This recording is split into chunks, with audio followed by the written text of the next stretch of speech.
I would have to say to you that there were two major obstacles to my appearing this evening when I was first asked. The first was the time.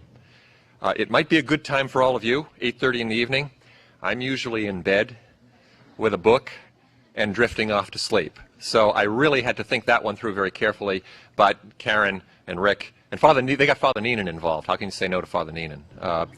So I got over that obstacle. Then I had a few days to reflect on it. I sort of kept them waiting when they asked me. And I looked at the website and saw all the impressive speakers who preceded me, and people like Father Neenan, who did Catholic Jeopardy. That must have been something. Lisa Cahill from the Theology Department, Brian Brahman from Philosophy, Ken Himes, Father Jim Fleming, Father Jim Keenan, and I'm thinking, I'm out of my league. There's no way that I can compete with these people on issues of faith and spirituality and ethics. But I reflected a little bit further. I've been reading a lot of applications at this time of year. It's good for me to get out of my room and see people. And I began to think about it for a while, and I got back to Karen and said, I'll do it. I decided to do it because this college admission process, of which I've been a part for the past 25 years here at BC, is a pivotal rite of passage in this country. You all know that. You've all gone through it fairly recently. And during the course of my career here at BC, it's become more complicated, more anxiety-riddled, and in many ways it's become almost an obsession. I was at a 50th birthday party for a friend of ours in the neighborhood on Saturday night, and I really should be careful because it's being taped. I didn't really want to go, but there were a lot of people there, and she's a very nice lady. She was very nice to us when my wife was ill last year at one point. And so we went to it, and I would say about an hour into it, I had 6 people around me talking about kids who were going through the college admission process, and my wife wandered by and she said, what can you do? So it's on, if you've got a child going through the process, if you've gone through it yourself, it's very much on people's minds. I would say that very few people would characterize this process as pleasant or enjoyable, particularly in this age. And I guess in its ideal form, it should be. It should be a fun process to go through, investigating colleges, finding that right fit, finding that match. Those should be fun things, but they're not. I would say that the majority of students and parents that I encounter at the tail end of the process describe their feelings as having survived the college admission process. And that's a sad commentary, but I think it is true. So my remarks tonight will focus on this current college admission climate, and as Amanda said, some of the ethical issues that it raises, more for people on my side of the desk, more for us in the profession. I am part of a regional professional association, the New England Association of College Admission Counseling, and a national association, and we do talk about these kinds of things when we get together. And I think the people in the profession who are really the best, the people who really care about that transition from high school to college, about really doing a good job of counseling young people through this process, we do talk about these matters of ethics, and I'm going to hit what I think are some of the key points and hopefully invite your feedback and your discussion, and I hope we'll have a good time as you enjoy your coffee and desserts. I'm going to set the stage, though, by doing 3 things.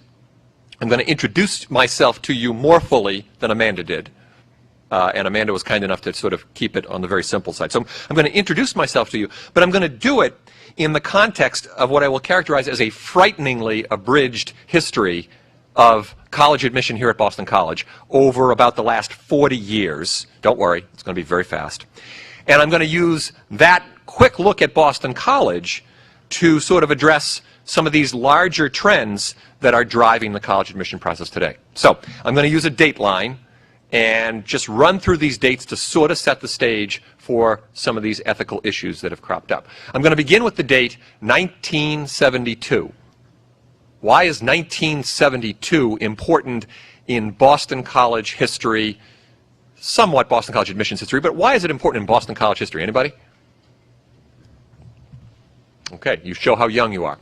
In 1972, Father J. Donald Monin was named Boston College's 24th president. And when Father Monin was appointed, Boston College was on the brink of financial ruin. It was not meeting its enrollment. It was perilously close to going out of business.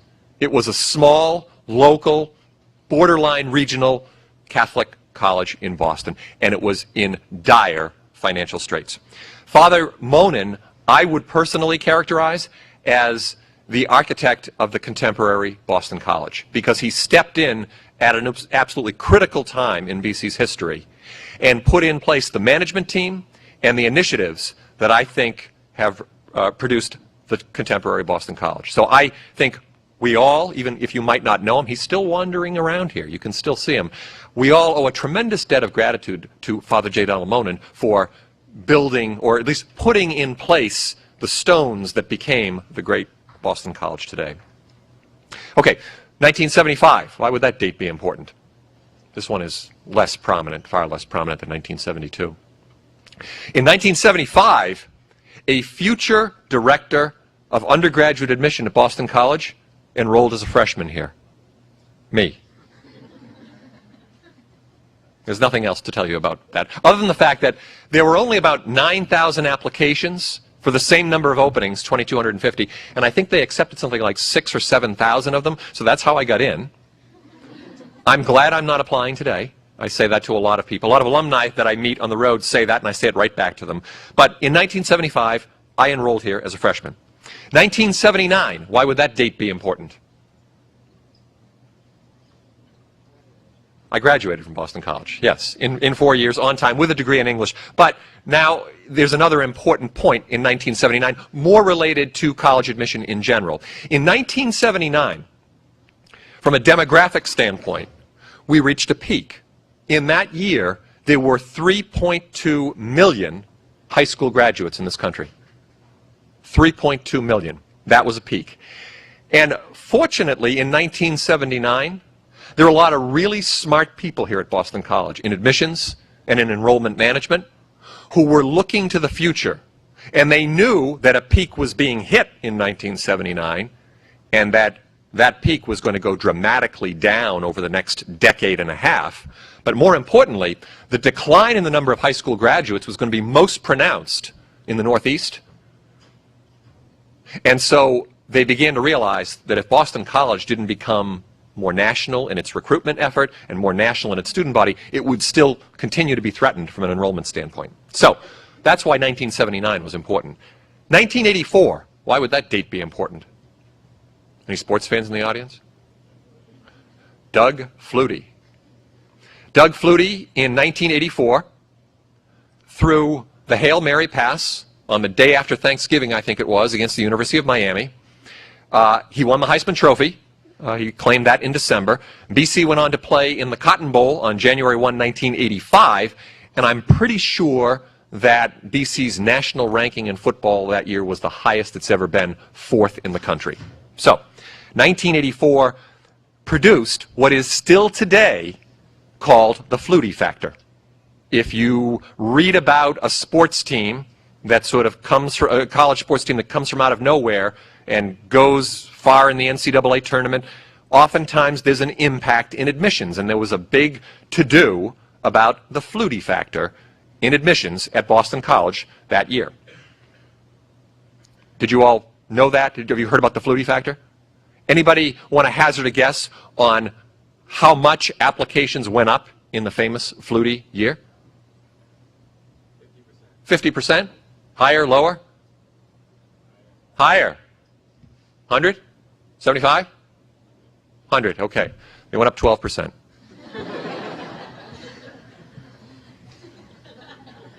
Now, 1984 is important for another reason. In 1984, after 5 years of teaching at St. John's Preparatory School in Danvers, I returned to Boston College and became an assistant director of undergraduate admission. So, with all apologies to Doug Flutie, I sort of think it was a Mahoney factor that produced that whopping 12% increase in applications that year. So I came back to Boston College in 1984. It was a great time to be here. Lots of wonderful things were happening. Fast forward, 1990. I was appointed the director of admission on January 15, 1990. Now, in the famous Flutie year of 1984, we reached an application peak, at that point anyway. 16,163 applications. When I was appointed on January 15, 1990, applications had dropped to 12,400 because of that demographic decline that had been forecasted at the end of the 1970s and early 80s. So that's a 23% drop in applications over a 6-year period. 1991. I completed my first full year as director. I was appointed right in the middle of an academic year. So in many ways I felt as though I had a waiver. It didn't count. Nothing that happened that year could be blamed on me. But at the end of my first full year, 1991, applications dropped further to 11,516 applications, and I thought I might have the shortest tenure of any director of admission in BC history. But fortunately, again, there were people around here who knew about those larger trends and knew that colleges and universities at that time were in a very different mode than they are today. They were truly desperate, in some cases, just to hit their enrollments. And among the highly selective institutions, prestigious institutions, they were competing ferociously to get their share of the very best students in the country. So it was a very different time in college admission. It's also an important date, or an important year, 1991, because that decline in the number of high school graduates that started in 1979 finally hit bottom, right around 91 or 92. It's debatable, one of those 2 years. But it bottomed out. The number of high school graduates fell to 2.4 million from 3.2 million. So about 800,000 high school graduates had dropped out of the pool. So it created, as I said, a very challenging situation for colleges and universities. Students were in the driver's seat. Colleges were worried. You must take some pleasure in the fact that we were all worried at that time, having gone through what you did with your college admission process. Okay, 1996. William P. Leahy, Father Leahy, appointed 25th president of Boston College. Just 5 years after 1991, the end of my first full year, applications had risen to 16,500, so they had gone up 40% in 5 years. Now, we bottomed out in 1991, but that began an upward trajectory, all of which you rode, and that upward trajectory is ending this year. Let me slip in one more date, and that would be just last year, 2008. 2008, Boston College received 30,000 applications for the same number of openings as when I applied, as when you applied, 2,250. So even since Father Leahy was appointed on July 31st, 1996, 12 years later, applications had nearly doubled. Now, the climate that we're in today is one that I describe as sort of based upon a perfect storm of ingredients that have come together over this sort of 10 to 15 year period. You start with those demographics that I just talked about. Obviously, 800,000 students returned to the pool. We peaked this year at 3.3 million, so higher than it was in 1979, and it's going to level off and very slowly go down over the next 10 years, not dramatically so. It's going to stay up around 3 million for a while. So the sheer number of high school graduates has gone up. The sheer percentage of those high school graduates who go on to college has gone up. You cannot underestimate the power and the impact of the internet during the decade of the 1990s. That sort of burst onto the scene and pretty much transformed the way that students investigate colleges and universities, and certainly the way that they apply. When I applied, it was sitting down either with pen or paper or manual typewriter and cranking out 4, 5, 6 applications, all separate. Now, of course, in this age of electronic applications, you can fill out the biographical information once, especially in the Common Application, which has also become wildly popular. In 1990, there were about 200 members of the Common Application. Today, there are over 300 in colleges and universities that are part of the Common Application. So all of these factors have come together to produce what is clearly today what I call a multiple application phenomenon. You've got more students out there. You've got more of them going to college. It's easier to apply because of the electronic age, the dawn of the internet. All of these things have come together and produced a multiple application phenomenon. And what I call a vicious circle, which I think it's going to be very difficult for us all to extricate ourselves from. Because if you think about it, more students applying to more schools, so selectivity rises. So as schools become more selective, how do guidance counselors and young people have to react? Well, if all schools are becoming more competitive, then they have to apply to more colleges and universities to sort of cover their bases, apply to more schools from an admission perspective and a financial aid perspective. So more applications creates more selectivity, which creates the need for more applications. And you see what I mean by a vicious circle that I am really concerned about. And even though the sheer numbers are leveling off, I think the ease of applying and just the panic and the frustration and the unpredictability of this process is going to continue to make it a very challenging one for students. Now, some of these factors are beyond our control. We can't do anything about the demographics. We can't do anything about the ease of applying, at least at this point, unless we withdrew from the Common Application. Right now, that's not a viable option for us. So the Common Application is something that students and counselors favor because it makes their lives easier during a very hectic senior year. So those two factors are not going to change. But that sort of leads me into the issues that I wanted to engage with you on this evening and invite your feedback on, and maybe you'd have some additional points to make.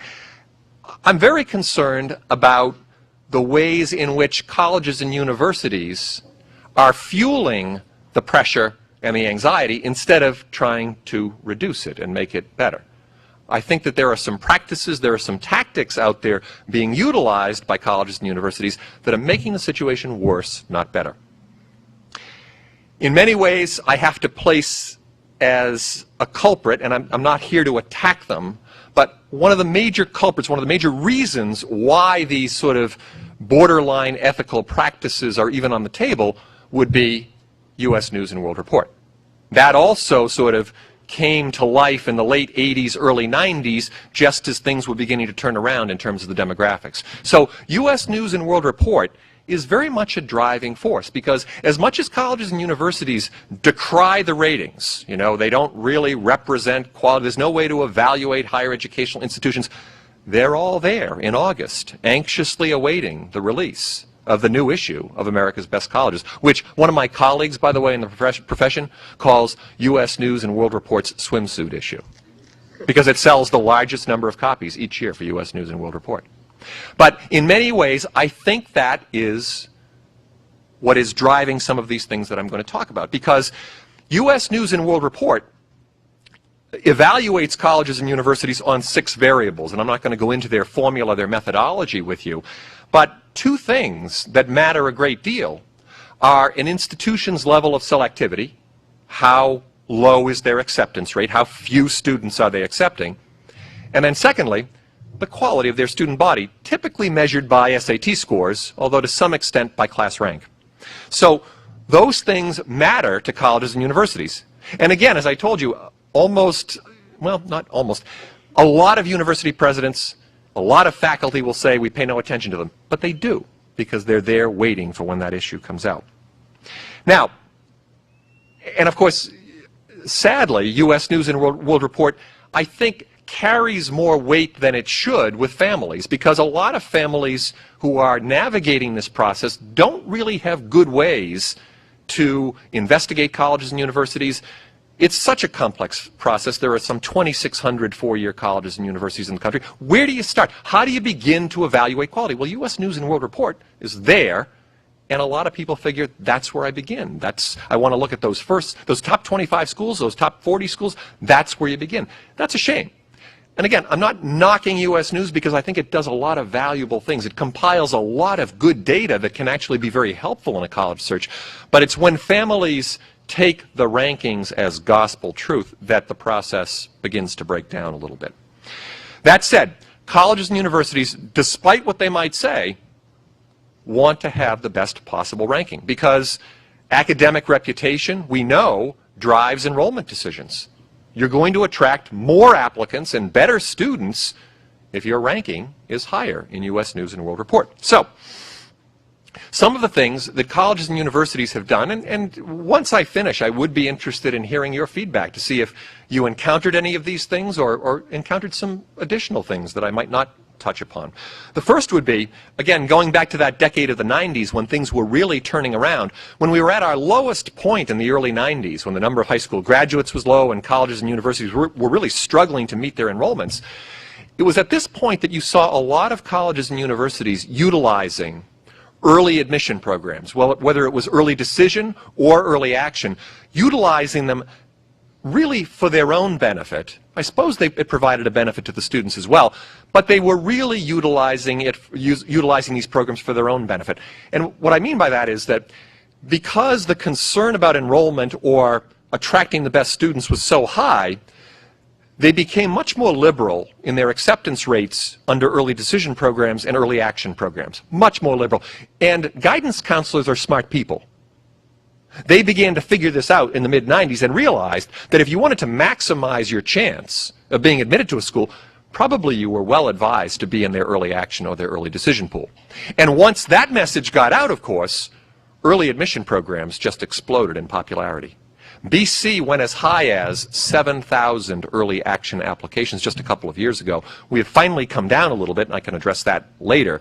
But people really were preoccupied with this notion that your chances were better if you applied early. And it's because colleges convinced them to believe that. Now, BC has, throughout the 90s and to the present day, practiced early action in the same way. It's more competitive. We always market it that way. It's more difficult, it's more competitive to be admitted early, and we have a sort of an unofficial ceiling that we will enroll no more than 30% of our class through early action. That's not to be tough or difficult, it's just that if we're going to have early action and regular admission, we don't want 50 to 60% of the class gone by the time that we're reading the majority of the applicant pool. And yet, some colleges, by January 1, 50, 60% of the class was spoken for.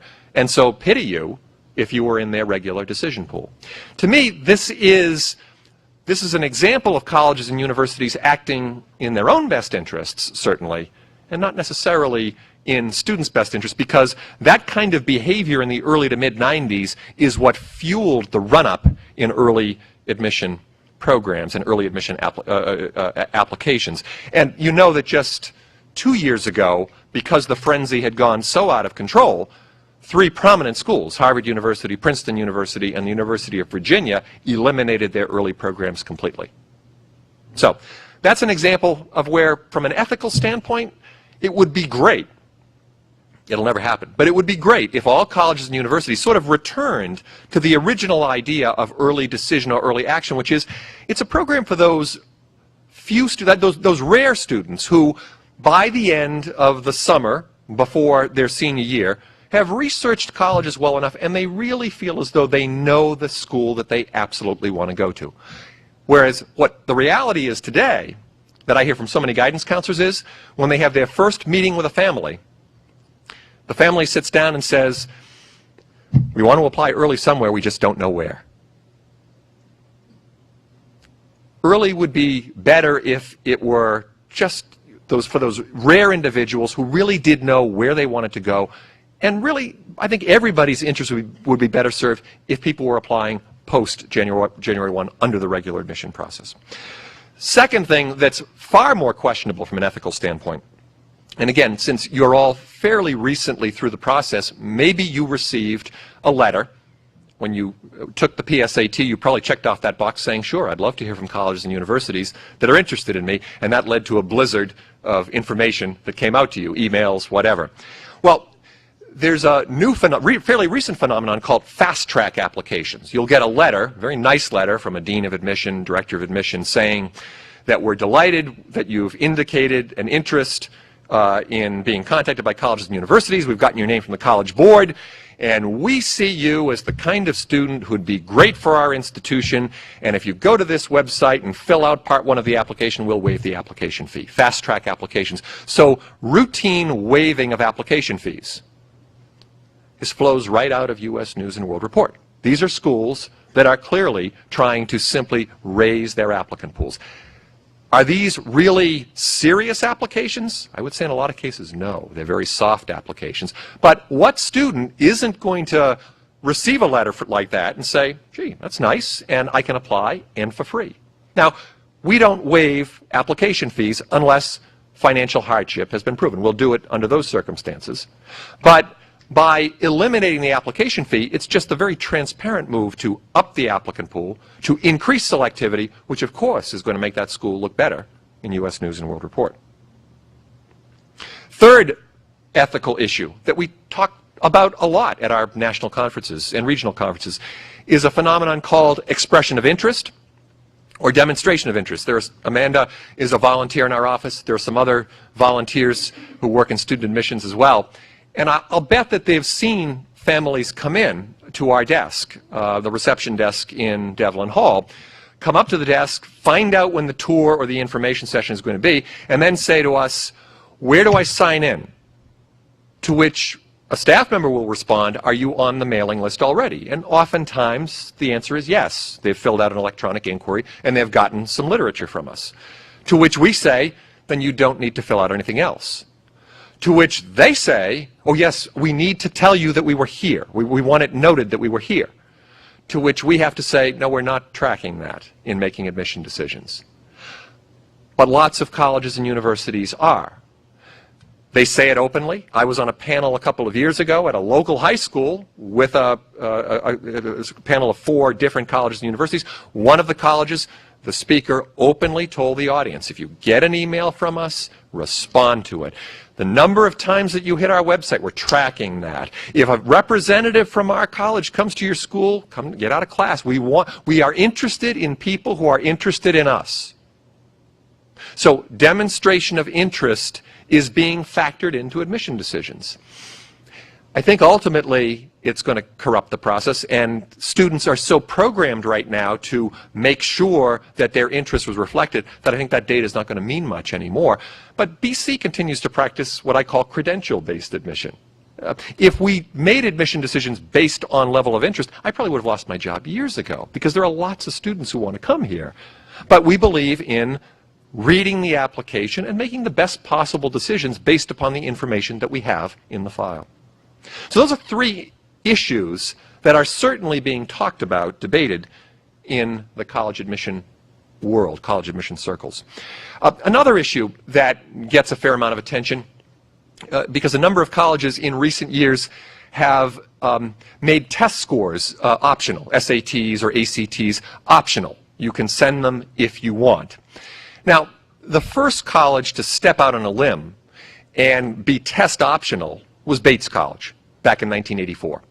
And Bates, a gentleman up there who's just a remarkable person, Bill Hiss, now vice president for enrollment, I think, at Bates, but he was the director of admission. They did a lot of research over a number of years and ultimately determined, at least for their selection process, that having a student's high school GPA rank in class, that was enough for them to be able to make their decisions and predict whether a student was going to be a good fit and be successful at Bates College. So they eliminated, or they made test scores optional.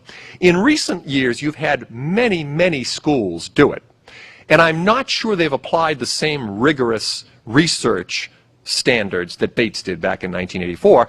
And I think that there's a lot of schools that are once again looking for that opportunity. If they go test optional, obviously that's going to be very attractive to a lot of students out there who consider themselves to be not such great test takers. So typically in the year after an announcement is made that a school is going test optional, that produces a bump in applications, which increases selectivity, helping out with U.S. News and World Report rankings. So I guess what I'm asking you to do is to think about these issues and maybe look at them through a different lens. One very simple way of looking at schools that make test scores optional is that they really have done their research and believe that scores don't add that much to their review process. At BC, we rigorously study our evaluation process. And we actually have found repeatedly, our most recent study was done this summer by the Enrollment Management Office, that SAT scores are actually very good predictors of freshman year GPA. The new SAT writing test, remarkably enough, of the 3 sections on the SAT now, is the best predictor by itself. But it's not to say that test scores are the be-all and the end-all in our process. You know that they're not. Rather, the more data that you have, the best predictor of freshman year GPA is quality of high school curriculum, GPA in that curriculum, test scores, and then the actual admission rating or evaluation. So we've been able to demonstrate that scores are actually very helpful as we're evaluating 30,000 applications for 2,250 openings. So if predictive value is there, if we have a good reason to use scores, we should.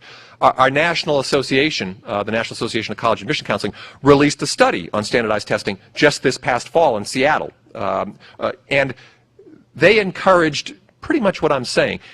It's not that test scores are bad, but if a college or a university is using test scores, make sure that you know why you're using them, and make sure that they actually add value to your process. The recommendation was, we presume that for a lot of colleges and universities, they might not add a lot of value to the selection process. The chair of the commission was my friend over at Harvard, Bill Fitzsimmons. And of course, Harvard is not eliminating test scores, but he was somebody who, articulated that nuance, that for some colleges, they don't add a lot of value, and if they don't, then sure, that's a good reason to eliminate them. But I suspect that a lot of schools are eliminating test scores simply to get that bump in terms of applications. A couple of final issues, and then I'd like to open it up to some discussion.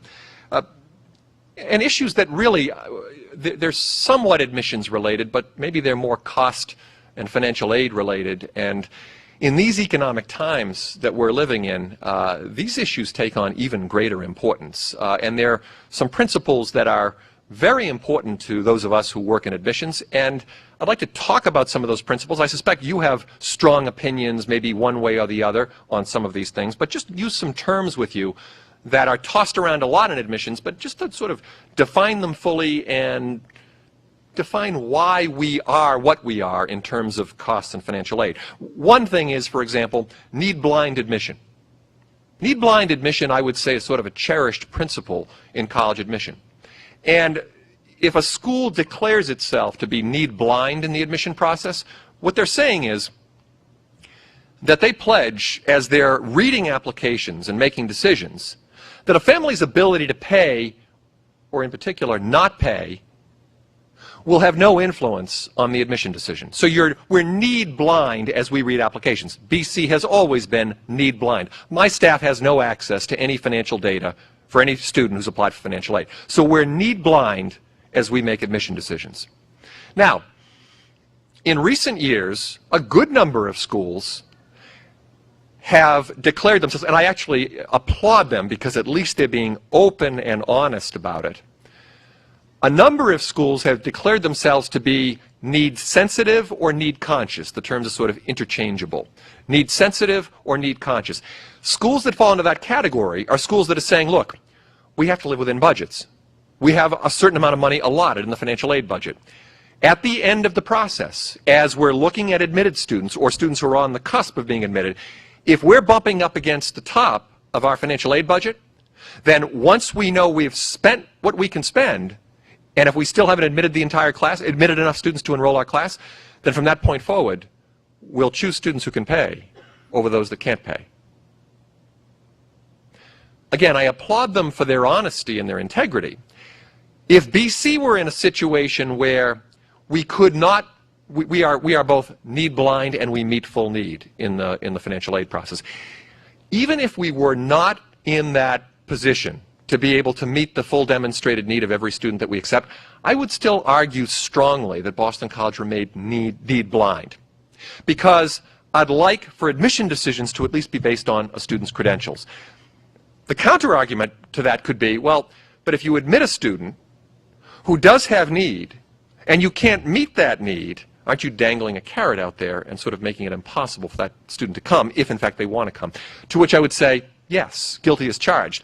But if you make the decision not to admit the student, even though he or she has earned it, you rule out that possibility that there could be money somewhere that is not seen in the financial aid process. There could be a rich relative. There could be somebody who's going to help to subsidize that student. Or that student may be willing to make, or that family might be willing to make extraordinary sacrifices to go to that particular institution. So it's a very dicey issue. Again, I applaud institutions that make their policies clear. But the ideal, obviously, is to be both need-blind and to meet the full demonstrated need of every student you accept. Right now, in the private national university category, which is what BC is in. There are about 260 schools.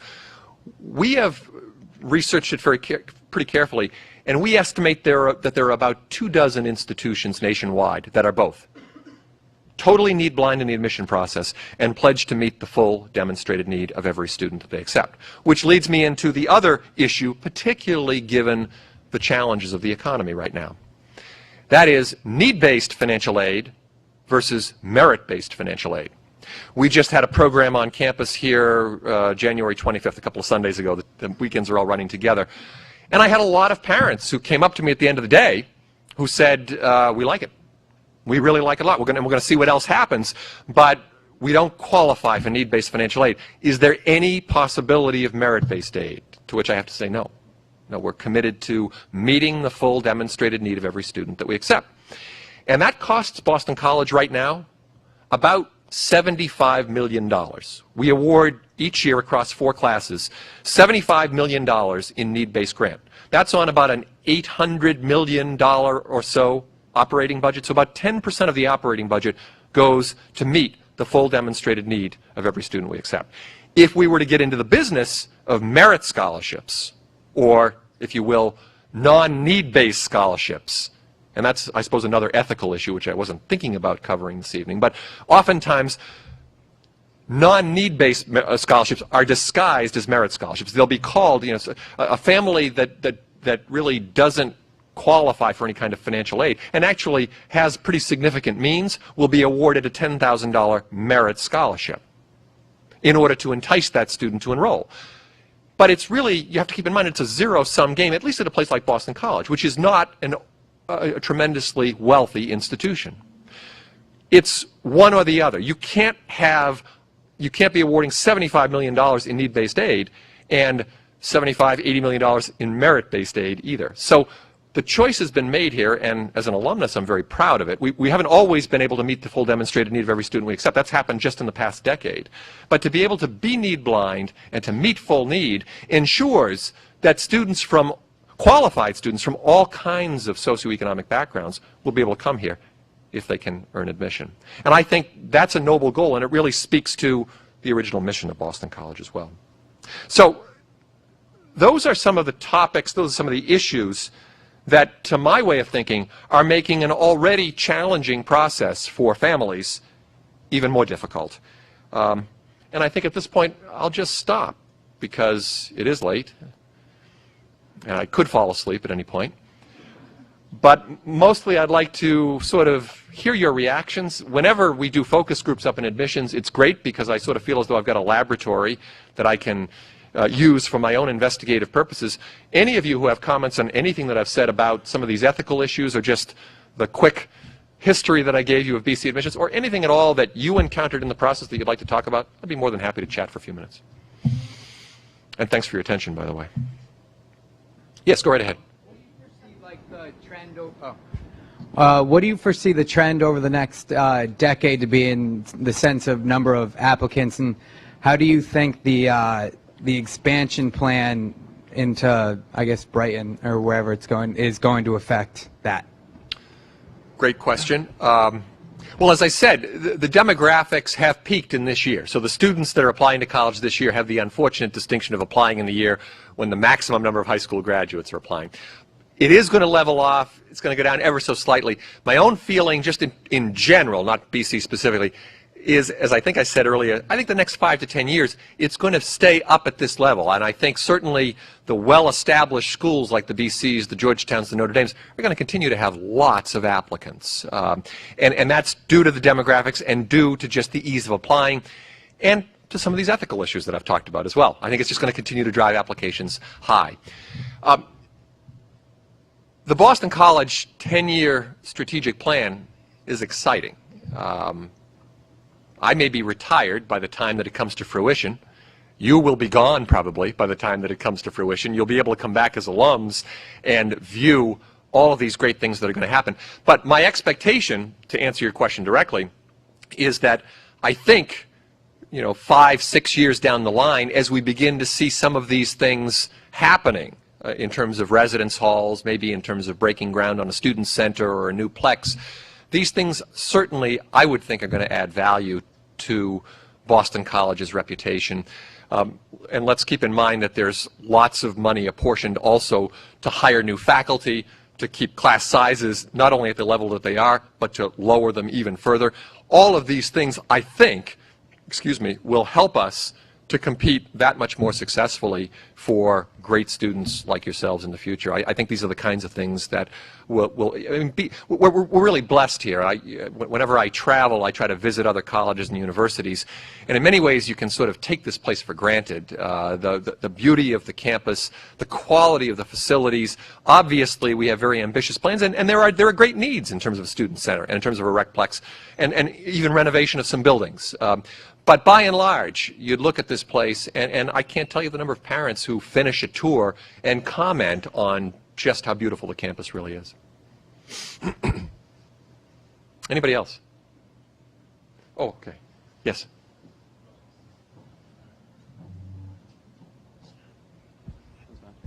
I'd say a lot of people would argue that legacy should have no bearing in admission, but as far as I know, Boston College does weigh that. And so I was thinking it from an ethical standpoint, how would BC admission weigh that or rationalize the legacy factor in admissions? It's a great question, and certainly you could add it to the whole ethical issue.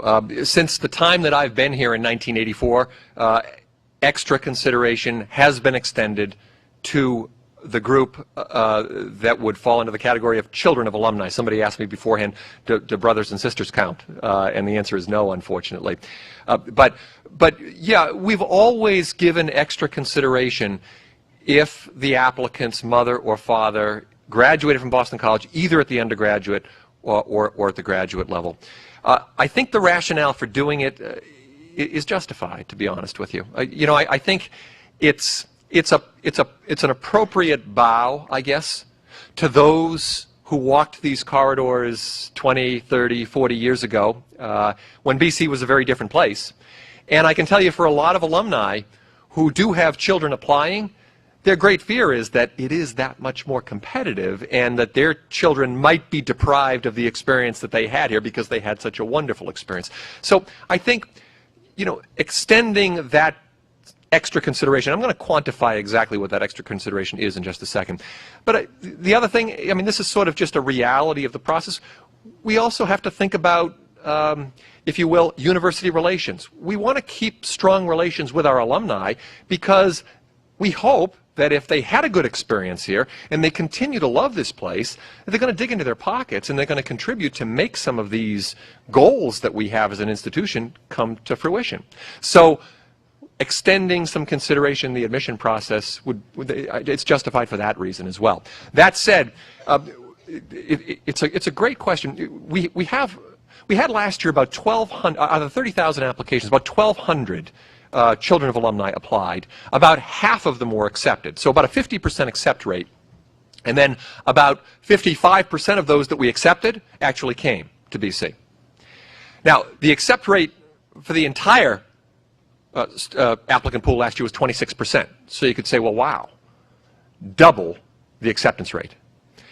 But if you look at the mean SAT score for the alumni children group, it's just a couple of points lower than it is for the rest of the student body. And to me, I always hold that up as a wonderful example of what selective college admission is all about. Because in many ways what it says is we could, in fact, we admitted 26% of our applicant pool last year.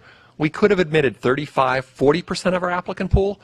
And when we ran the final numbers on mean SATs or mean ACTs or ranges, they probably wouldn't look that different. And I would say other highly selective schools would probably tell you the same thing. So, great question. I hope that answers it.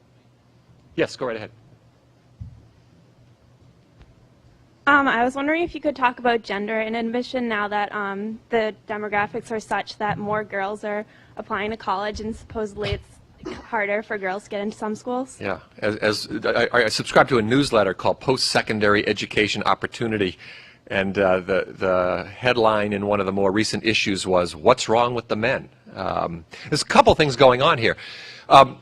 Really, since the 1970s, you've seen this remarkable uptick in terms of women graduating from high school and continuing on to college, and men, frankly, have just not kept pace. The other interesting thing that you need to keep in mind is that if you just look at the population of 18-year-olds year in and year out, or at least the only way that we can really measure this is by looking at SAT test takers, year in and year out, 54% of SAT test takers are women and 46% are men. And that has somewhat to do with the fact that men are not graduating from high school at the same rates as women. Men are not going on to college at the same rates.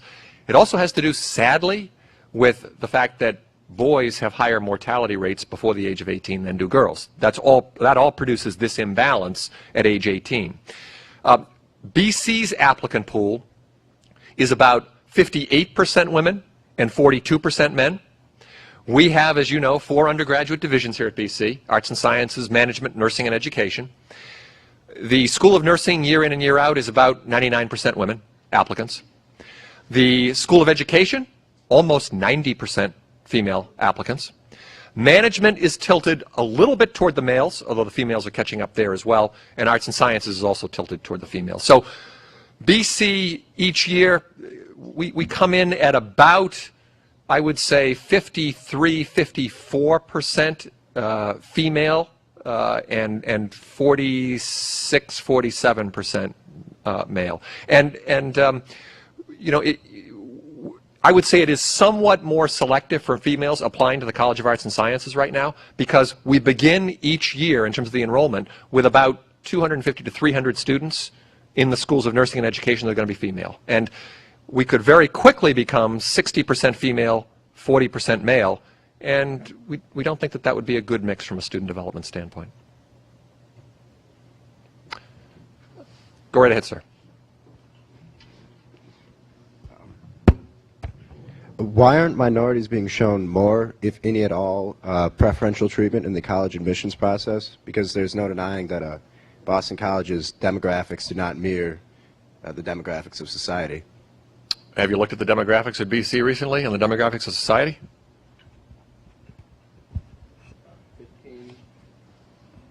15% minorities in the United States? No. It's actually close to 30%. If you look at the AHANA population, the high school graduate population, close to 30% are African American, Hispanic, Asian, Native American. BC's population right now is about 25% AHANA. So we've actually done extraordinarily well. When I became the director in 1990, we were 17% AHANA. We're at 25% right now. And we, as a staff, aggressively recruit AHANA students in a variety of ways, whether it's traveling, whether it's inviting groups, particularly from eastern Massachusetts, from Upward Bound talent search agencies. And this isn't just AHANA students, this is students from lower socioeconomic backgrounds that are served by TRIO programs. So our staff really does tremendous outreach.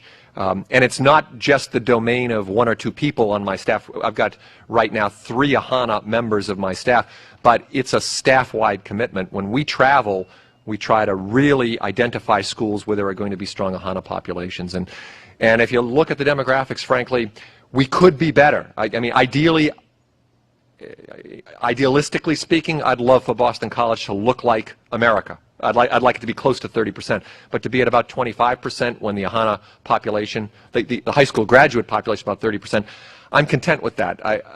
I'm happy with that. I'm not content. I think we can do better, and we'll strive to do better. A couple of questions over here. Since BC is a Catholic school, what kind of consideration do you give for students who are coming from a Catholic background or a Catholic high school versus students who don't? And is there any kind of issue with that? The question is, as a Catholic institution, what kind of preference do we give to Catholic students? We don't. We don't. The majority of our applicant pool is Catholic, so it'd be dangerous to give a preference where approximately 70% of the applicant pool is Catholic. And the only group of high schools that we give any preference to, and it's very small, but it is preference, would be the network of 46 Jesuit high schools that span the country. So they get a little bit of a break because they are also founded and operated by the Jesuits. Otherwise, BC's population, BC's applicant pool and population, year in and year out, varies very little. Where about 60% of you come from public high schools, about 25% come from Catholic, including Jesuit high schools, and about 15% come from private independent schools. And so it's amazing, when you go from applicant stage to acceptance stage to enrollment stage, those numbers change very little. Yes, go right ahead. Oh, I'm sorry, over here, and then we'll come back, I think. I had a question about the U.S. News Yes. rankings. Yeah. I was wondering if there was a quality about BC that you thought didn't really show up in our rank, and also if there was one that you thought we kind of got away with that doesn't show up on the U.S. rank. Well, it's going to be up on the web, right? So I'll have U.S. News and World Report all over me. If you look at U.S. News and World Report, one reason not to give it a tremendous amount of consideration is, as I said earlier, they evaluate colleges and universities on 6 variables. I don't know if I can remember them all. Academic reputation, student selectivity, student quality, financial resources, faculty resources, and alumni giving. Those are the 6 categories. Now, you'd say, gee, if you're evaluating colleges and universities, academic reputation, that's a pretty good variable to look at. Okay, so then you ask, well, how do they determine academic reputation? It's on a 1 to 5 scale. It drives, by the way, 25% of your college's overall ranking, this academic reputation category. Do you know how they determine academic reputation? They send out a survey, an opinion survey, and it goes to 3 groups at each university. BC is in the national university category, not private, national universities. There are about 265 of them nationwide. And so they send this survey out each year to the president, the chief academic officer, the provost here, Bert Garza, and if you can believe it, me, the director of admission. So I get this thing every April. It's about 15 pages long, and every one of these 265 colleges and universities are lined up. And I'm to rank them on a check scale: excellent, good, fair, poor, or don't know. And I check off don't know for about 200 of them, because I honestly don't know anything about the academic reputation of the University of Hawaii at Manoa or the University of Idaho.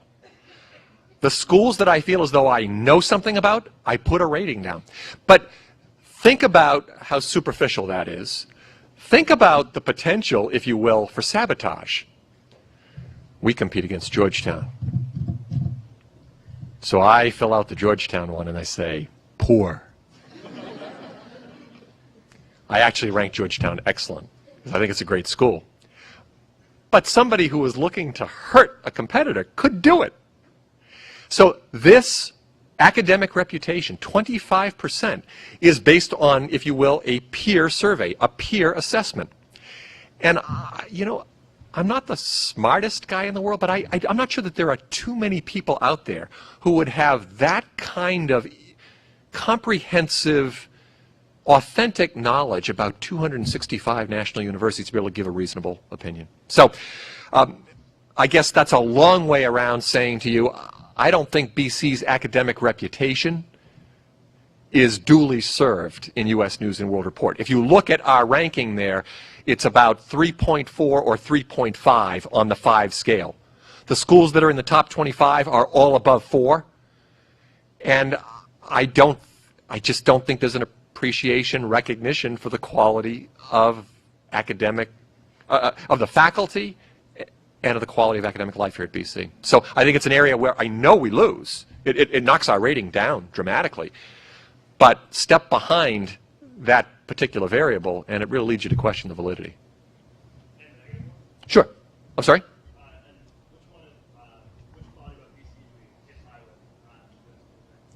Which one do we?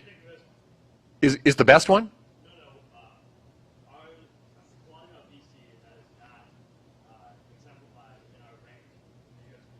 Oh, I just said it, academic reputation.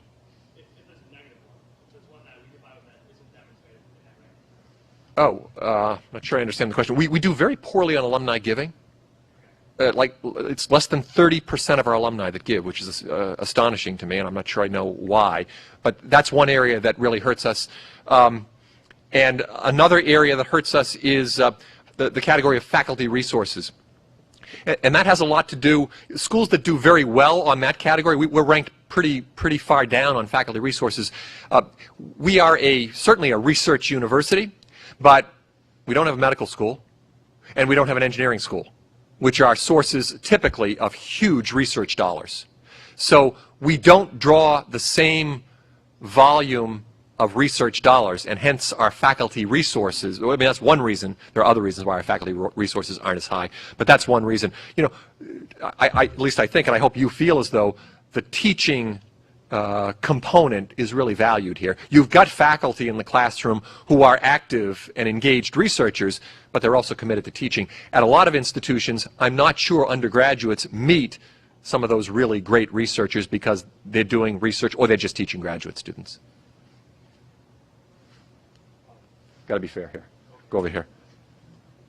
I was just wondering if you could shed some light on what happens to an admission envelope when it gets sent to Devlin Hall, and just kind of let us know what happens behind the closed doors and how you whittle down like 30,000 applications to the incoming class. It's 20 minutes to 10. I can't do it. First of all, very little paper arrives in admissions anymore because we've gone completely paperless this year. So we have direct electronic transmissions from Common Application. Many high schools are also now transmitting transcripts and recommendations and so forth. So it's truly remarkable, just the revolution that's gone on from that standpoint. All I can really say to you is that I am truly blessed with a staff of 18 people and two what I'll call remote readers, former staff members who are not full-time employees anymore, who read for me, one who lives in Rochester and one who lives in Somerset, Massachusetts. I'm truly blessed with a remarkable group of people that I work with. Some of you know them. And it's a sort of a testament to Boston College, I think, that this past year I had no turnover on the staff. Admissions jobs turn over a lot. I had no turnover. So I've got people who have stayed in the admissions office at BC, who recruit in certain regions. They read the applications in the regions where they recruit, so they've built up a knowledge base about the schools. They know counselors. They know curriculums. And I truly believe that as difficult and as challenging as this process is, trying to identify, you know, about 8,000 students out of 30,000 that we'll accept in order to enroll 2,250, I'd put very high stock on this group of people. I see what they're going through right now. This is probably our darkest period of the year. We work, no martyr complex here. These people work 7 days a week right now. They read 7 days a week in order to get all of the reading done.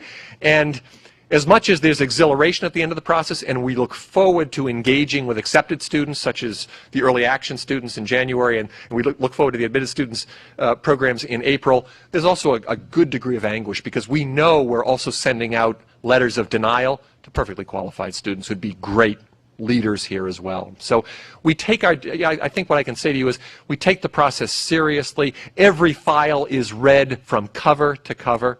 There is no preliminary cut. There's no, oh, well, those SAT scores are just below. Every file is read from cover to cover by a professional staff member. That, in a nutshell, I think sums it up. I'll go over here, okay? A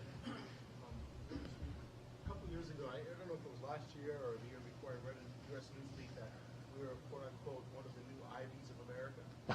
So if we're one of the new Ivies of America, why do they have us ranked as 33, 34th nation? Yet we were the first university discussed as one of the new quote-unquote Ivies of America, but yet we still lack any ranking. Okay. Well, the question, for those of you that didn't hear it, is that a couple of years ago, you're absolutely right, but that was Newsweek magazine. See, and of course, that's the other thing. All these magazines now have gotten into the business of doing rankings or college preview issues. So yeah, Newsweek ranked us a couple of years ago. I don't know if it was a new Ivy, but really one of the hot and upcoming great school, one of the hottest schools out there. Yeah. U.S. News has never characterized us in that way. You're right, it was new Ivy, yeah. U.S. News has never characterized us in that way. Newsweek does not do rankings. They do more sort of insights into the process, and they do identify colleges and universities that are on the cutting edge, doing exciting things. And that, you know, I think for all of us, that was a bit of a validation to see that. I don't know if we need to be characterized as a new Ivy. I always love the way Father Leahy addresses that particular question. We're not trying to be like anybody else. We're trying to be the best Boston College that we can be. When I've had him come in and speak to the staff, that's the message that he really accentuates. I think alumni, trustees, even students really get charged up about the U.S. News and World Report rankings. Really get a sort of a defeatist attitude, and I've always found, I think Father's attitude is really refreshing about it, which is, we don't worry about that stuff. We're doing well, and we want to be the best Boston College that we can be. Yes, go right ahead. With more and more applications every year, like there's been a lot more wait lists the past couple of years, and I've heard like different things about whether when you take someone off the wait list, if it's still need blind, and I was wondering if you could address that. Great question. Yeah, in this extremely difficult climate that we're in right now, last year in admissions was extraordinarily challenging, and everything was sort of set out of order by the decision of Harvard and Princeton and UVA to eliminate their early programs. So that created tremendous uncertainty, because if they had kept their early programs, a lot of students would have been admitted to those schools and would not have continued with the process. So we saw, if anything, I think, even more applications last year and even more soft applications last year. I'm sorry, we saw more applications last year, but softer applications, because all those students who wanted to apply to Harvard and Princeton and UVA early couldn't. They had to apply regular. And so it really set all colleges' enrollment equations out of sync. We were very conservative because we didn't know what was going to happen. We were very conservative in the way that we accepted, and we ended up taking a lot of students off the wait list last year. We enrolled almost 300 students off the wait list. Harvard enrolled almost 250 students off the wait list. Your question, though, is, what about the need blind and meet full need guarantee?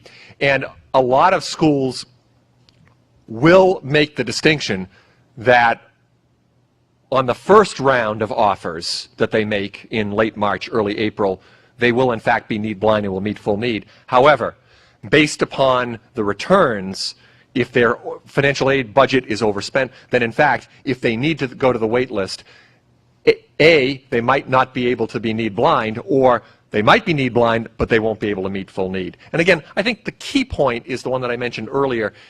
What matters to me is not what the college does, but are they at least being upfront about it? As long as there's full disclosure and they're making it clear that, look, we may not have the resources to meet need off the wait list, that's fine with me, because we all have to live within budgets. And we're fortunate here that when we go to the wait list, it's still need blind and meet full need. That's the guarantee. Okay, great. This will be our last question. Thank you. I just wanted to ask, as a transfer student, I'm really interested in how all of the things we talked about tonight affect the whole transfer admission process as well. Can you speak a little bit to that? It's kind of broad, kind of general. Is it still need blind? Oh, okay. Yeah. Well, transfer students are an important part of the BC enrollment equation. We think they bring tremendous richness and diversity to the student body. They also replace the very few students that don't persist at Boston College. We have a very high graduation rate, very high persistence rate, but when students do transfer to other institutions, we need to replace them in the sophomore year or the junior year. So BC, it's sort of it's a fluid target. It can be, it's been as low as 50 students in September that we've enrolled. It's been as high in my tenure as 200 students that we've enrolled. And it really depends upon where the, what the enrollment trends are in a given year. We are, I would say, in terms of transfer students, one of the schools that really tries to treat them not as second-class citizens in the process, but as first-class citizens. At most schools, transfer students, I would say, are treated as second-class citizens. Housing is not always available, and financial aid may not be available. At BC, we've striven to be able to offer transfer students at least that first year that they come in, because we think that's so critical as they arrive that they have that transitional year. We can't always guarantee that they'll get their senior year on campus. Residential life tries to the very best of their ability to accommodate students, but we guarantee For people who come in January, at least a semester. Those who come in September, at least a year. And our need blind and meet full need policy also applies to transfer students. Thanks very much. I appreciate your attention and your questions.